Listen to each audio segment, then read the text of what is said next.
Whitney Houston and her crew, behind the curtain chaos. The end will make you laugh. The genesis of a star and her entourage. The year was 1985. A voice, pure and powerful, soared through the airwaves, captivating millions. Whitney Houston, a young woman from Newark, New Jersey, with gospel roots and an undeniable gift, had arrived. Her self-titled debut album wasn't just a collection of songs. It was a phenomenon, launching her into an orbit reserved for true superstars. But behind the dazzling lights and the flawless vocals, a complex ecosystem was forming: her crew. This wasn't just a team. It was a family, a protective shield, and, at times, a source of bewildering chaos. Whitney's journey to stardom wasn't an overnight sensation, but a carefully cultivated ascent. Born into a lineage of vocal royalty, her mother was the legendary Cissy Houston, her cousin Dionne Warwick, and her godmother Aretha Franklin. Music was in her DNA. From singing in the New Hope Baptist Church choir to performing backup vocals for Chaka Khan, Whitney's talent was undeniable. It was Clive Davis, the shrewd and visionary head of Arista Records, who saw her potential not just as a singer, but as a global icon. He meticulously crafted her image, selecting songs that showcased her unparalleled vocal range and emotional depth.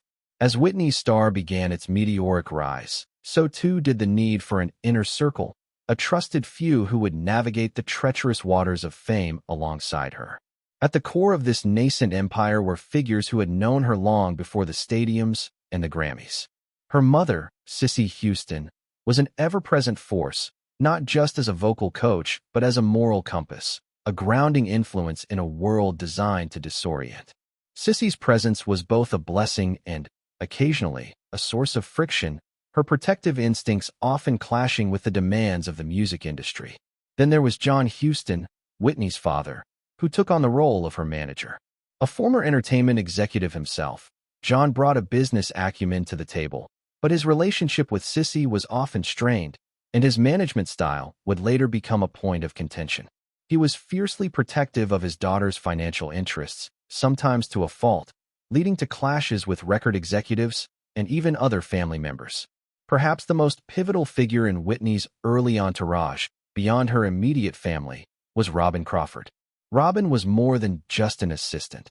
She was Whitney's best friend, confidant, and a constant presence from their teenage years. She was the gatekeeper, the organizer, the one who understood Whitney's unspoken needs. Their bond was deep, a sisterhood forged in shared dreams and early struggles.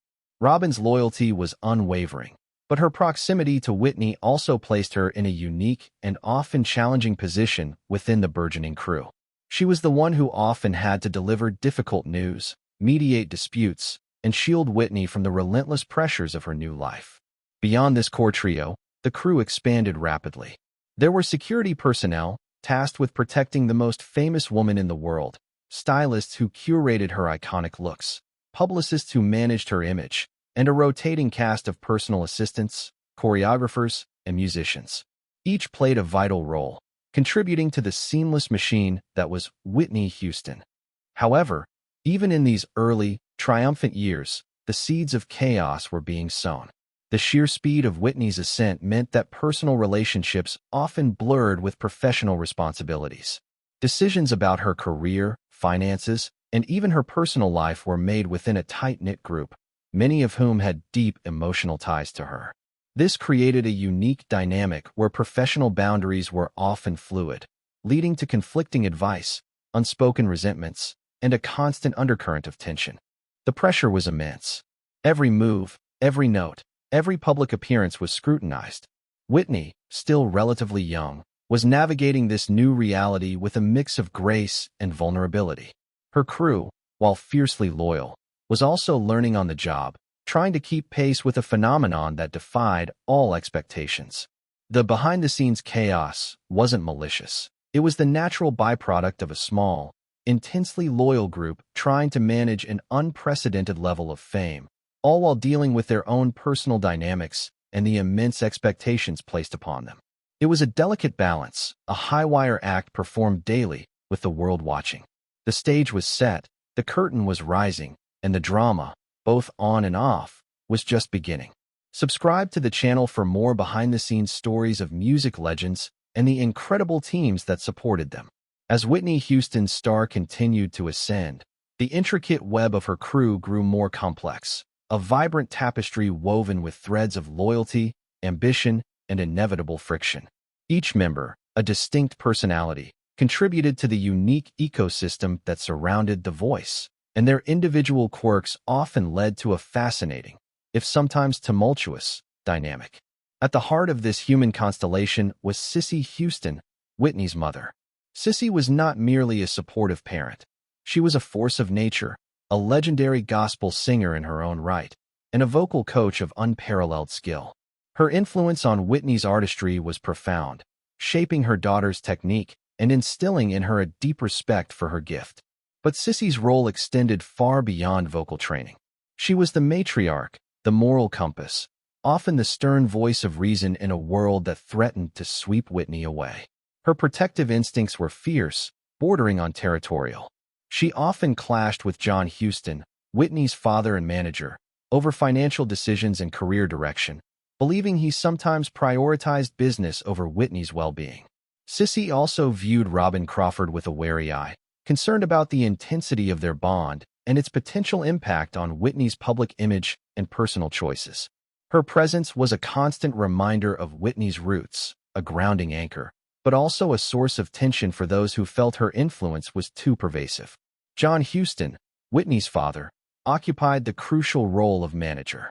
A man with a sharp business mind, he was instrumental in negotiating many of Whitney's early deals. However, his management style was often perceived as aggressive, and his financial decisions sometimes raised eyebrows, even within the family. He saw himself as the protector of Whitney's financial empire, but his methods occasionally put him at odds with Clive Davis, who focused purely on the artistic vision, and certainly with Cissy, who prioritized Whitney's spiritual and emotional health. John's desire to maximize Whitney's earnings sometimes led to grueling schedules and demanding commitments, which further fueled the internal debates within the crew about Whitney's workload and well-being. Robin Crawford, Whitney's closest friend and executive assistant, was the ultimate gatekeeper. Her loyalty to Whitney was absolute, a bond forged in their youth. Robin was the one who knew Whitney's moods, her preferences, her vulnerabilities. She managed Whitney's day-to-day life, from scheduling to personal errands, and often acted as a buffer between Whitney and the outside world. This position of immense trust and proximity, however, also made her a target. She often found herself caught in the crossfire between Cissy and John, and later, famously, with Bobby Brown. Robin's protective nature meant she wasn't afraid to speak her mind, even to Whitney, which sometimes led to heated arguments, but always from a place of deep care. Her presence was a constant, stabilizing force for Whitney, but her influence was often resented by others who felt she had too much sway. Clive Davis, the legendary music executive, remained a guiding force, a mentor who understood Whitney's talent like no other. While not part of the day-to-day crew, his strategic decisions and artistic direction were paramount. He often had to mediate between the various factions of Whitney's family and management, trying to keep the focus on the music amidst the personal dramas. His relationship with Whitney was one of deep respect and trust, but even he couldn't fully control the internal dynamics of her intensely personal entourage. Beyond these central figures, there were others. The security chief, a towering figure whose job was to ensure Whitney's physical safety, but who also became privy to many of the backstage dramas. The personal stylists, who often found themselves in the middle of arguments over outfits and image, and the publicists, who had the unenviable task of spinning any internal strife into a positive narrative for the press. The tensions within this group were not always overt, but they were ever present. There were disagreements over tour schedules, album track lists, interview opportunities, and even Whitney's personal relationships. Cissy might argue for more rest and spiritual grounding, while John pushed for more lucrative engagements.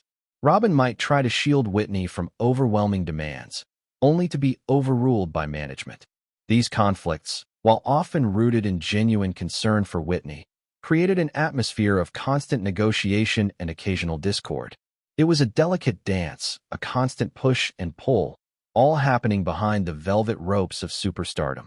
The world saw the flawless icon, but behind the curtain, a very human drama was unfolding, a symphony of personalities trying to harmonize amidst the growing pressures of global fame. Leave a comment sharing your favorite Whitney Houston memory or a moment that truly showcased her incredible talent. The relentless demands of superstardom meant that Whitney Houston and her crew were constantly on the move, a whirlwind of private jets, luxury hotels, and sold-out arenas.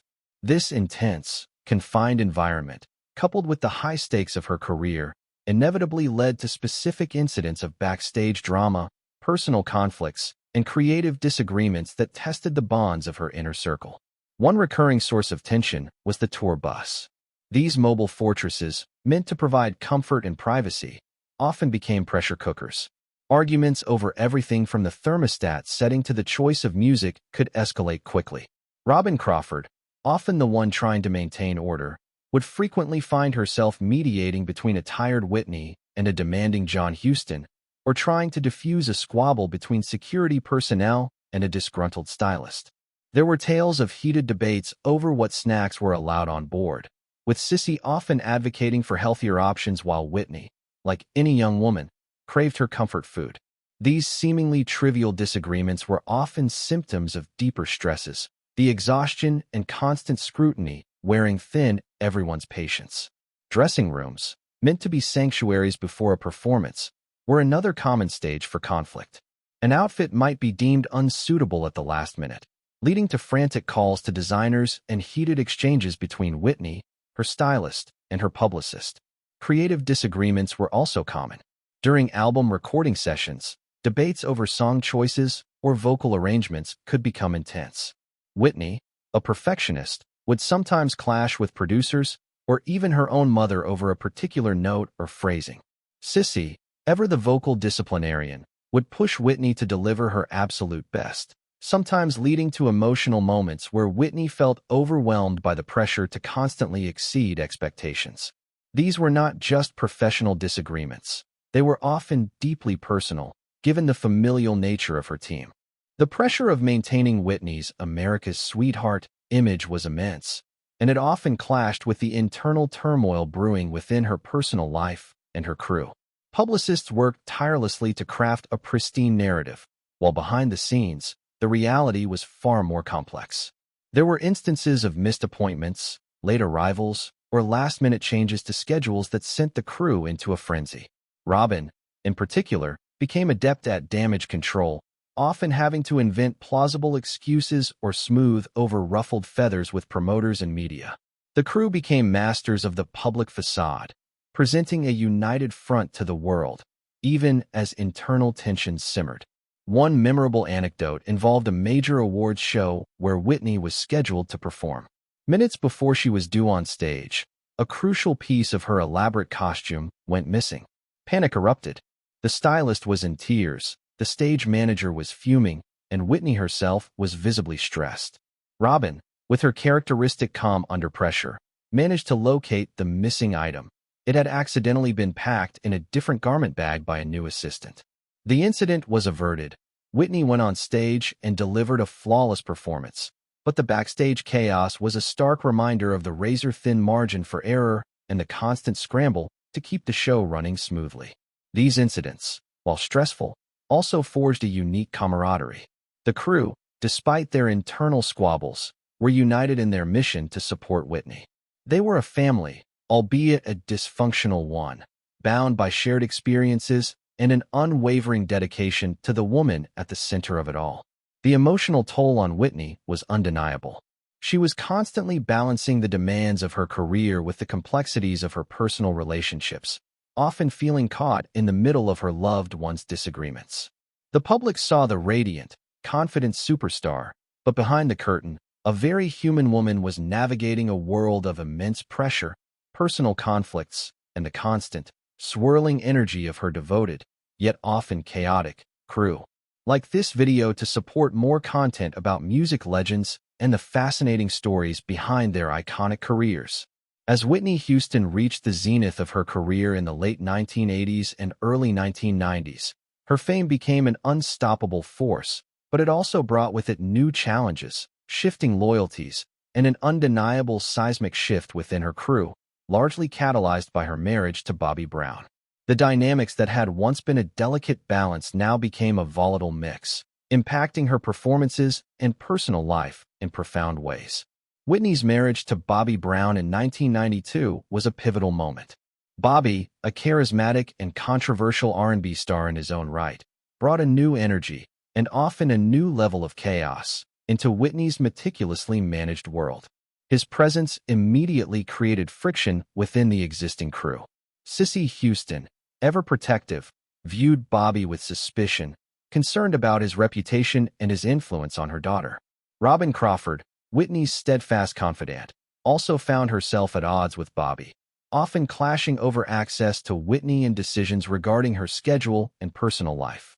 The once tight inner circle now had a new, powerful, and often disruptive element. The crew found themselves in an increasingly difficult position, trying to manage not just Whitney's career, but also the escalating complexities of her marriage. Bobby's influence often led to last-minute changes in plans, missed engagements, and a general air of unpredictability. Stories abound of crew members scrambling to accommodate Bobby's demands or to smooth over situations that arose from his presence. The loyalty of the crew was tested. Some remained fiercely devoted to Whitney, trying to shield her from the growing turmoil, while others found themselves caught between the warring factions, unsure where their allegiance truly lay. There were countless instances of loyalty that shone through the chaos. Security personnel often went above and beyond their duties, not just protecting Whitney physically, but also emotionally, acting as confidants or buffers during difficult moments. Personal assistants worked tirelessly, often sacrificing their own personal lives to ensure Whitney's comfort and schedule were maintained. These were the unsung heroes, the ones who saw Whitney at her most vulnerable and still stood by her. However, the intense pressure and the blurring lines between personal and professional also led to instances of betrayal. Financial mismanagement became a recurring issue, with accusations of funds being siphoned off or misspent, sometimes by those closest to her. Leaks to the press, often sensationalized, further eroded trust within the inner circle, leaving Whitney feeling exposed and vulnerable. Personal grievances, fueled by jealousy or resentment over perceived slights, festered, creating an atmosphere of suspicion and distrust. The us versus them mentality that had always existed to some extent now intensified, with factions forming around Whitney and Bobby and others around Cissy and Robin. Whitney, the superstar, often found herself isolated, caught in the crossfire of her loved one's conflicts. The team dynamics inevitably began to affect Whitney's performances and personal life. The stress of managing the internal chaos, coupled with her own personal struggles, sometimes manifested on stage. While her voice remained unparalleled, there were moments where her energy seemed diminished or her focus wavered. Interviews became more challenging, as publicists worked overtime to deflect questions about her personal life and the rumors that constantly swirled around her. The once impenetrable facade began to show cracks, and the world started to glimpse the immense pressure she was under. The crew, once a cohesive unit, became a fragmented entity, each member trying to navigate their own relationship with Whitney amidst the shifting sands of her personal life. The peak years were marked by unparalleled musical success, but also by an increasing sense of internal turmoil, a testament to how deeply intertwined Whitney's personal and professional worlds had become, and how the chaos behind the curtain ultimately began to overshadow the brilliance on stage. Subscribe to stay updated with exclusive stories about iconic artists and the untold narratives that shaped their careers. Whitney Houston's legacy is, without question, one of unparalleled vocal talent, groundbreaking achievements, and an enduring impact on music and culture. Her voice, a gift from above, transcended genres and generations, making her one of the best-selling music artists of all time. We remember the soaring anthems, the electrifying performances, and the radiant smile that captivated the world. Her life, however, was also marked by profound personal struggles, and the chaos behind the curtain, as we've explored, was very real, often heartbreaking, and deeply human. Yet, amidst the very real pressures, the genuine conflicts, and the tragic turns, There was another layer to Whitney and her crew's dynamic, a secret known only to the most inner circle, a truth so utterly unexpected that it recontextualizes much of the chaos we've discussed. It's a revelation that, in hindsight, makes you chuckle, a testament to Whitney's playful spirit and her unique way of coping with the absurdities of superstardom. For years, the crew would recount tales of dramatic dressing room blow-ups over a misplaced hairbrush, intense arguments on the tour bus about the temperature, or frantic scrambles over a forgotten lyric sheet. These incidents, while stressful at the time, were often exaggerated, not out of malice, but because Whitney had a secret, elaborate system of crew challenges, or, as she affectionately called them, drama points. It turns out, much of the chaos was, in part, a grand, shared performance. Whitney, with her mischievous sense of humor, had devised a game. She would secretly award drama points to crew members for the most outlandish, yet ultimately harmless, backstage antics. A perfectly timed, over-the-top reaction to a minor wardrobe malfunction? 5 drama points. A theatrical sigh and eye roll when John Huston made a particularly demanding request? 10 drama points. A perfectly executed, fake, I can't believe this is happening, meltdown over a missing snack? 20 drama points and a bonus for commitment. Robin Crawford was often her co-conspirator, helping to judge the performances and keep track of the scores. Cissy Houston, while often genuinely exasperated, would sometimes catch Whitney's eye and offer a subtle nod, acknowledging the performance.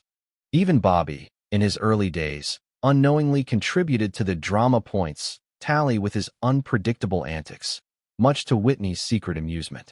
The crew, initially bewildered by Whitney's seemingly random bursts of laughter during tense moments, slowly caught on.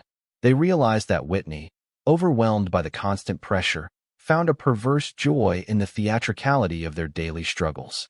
It was her way of injecting levity into an otherwise suffocating environment. They began to play along, subtly at first, then with increasing gusto, knowing that a well-executed drama could earn them points and, more importantly, a genuine laugh from Whitney. The winner of the Drama Points Challenge at the end of each tour or album cycle would receive a ridiculous, custom-made prize. One year, it was a sequin tracksuit with Drama Queen/King emblazoned on the back. Another year, it was a lifetime supply of Whitney's favorite candy, which, ironically, often caused more drama over who got to eat it. The most coveted prize was a personalized, framed photo of Whitney making a hilariously exaggerated, "I told you so" face, signed with a note. "Thanks for the laughs, you magnificent drama llama." So, when you hear tales of the chaos behind the curtain, remember this. While the struggles were real, Whitney Houston, with her incredible spirit, also found a way to turn the mundane into the magnificent, the stressful into the silly. She didn't just sing. She orchestrated a symphony of life, complete with its dramatic crescendos and its unexpected, humorous cadenzas. Her crew, in their own way, were not just her support system, but her unwitting co-stars in the greatest show on earth, both on and off the stage. The end of the story isn't just about tragedy or triumph. It's about the hidden humanity, the playful spirit, and the shared laughter that truly defined Whitney and her extraordinary crew. If you found this story insightful and the ending brought a smile to your face, please like and comment to support our channel and help us reach more people interested in music history and the incredible lives behind the legends.